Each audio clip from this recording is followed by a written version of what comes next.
nagde-deliver. Ayan, para sa nabe. Order kami sa Amazon yan. Masarap magnabe kapag winter. Oh!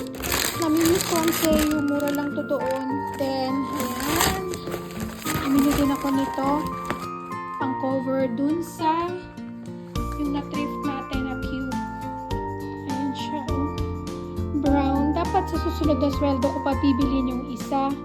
Kaya lang, naka-sale siya ngayon. So, pikit mata. Bilhin na natin para pareho na sila. Yan na si Mama Mary. Ayan na siya. Ah, maliit lang pala siya. Ayan si Mama Mary. Maganda. Oo, maliit lang pala siya. Maganda pa gawa. Mama Mary, please intercede for us. Ito natin siya malagay. Kasi bumalik na tayo sa pagro-rosary everyday. Hindi na namin siya nagawa na nung pumunta dito sa Amerika eh. And we're back to asking for intercession. Ito galing naman to kay Ate Marisa ko yata. Wow, binigyan niya kami ng allergy spray.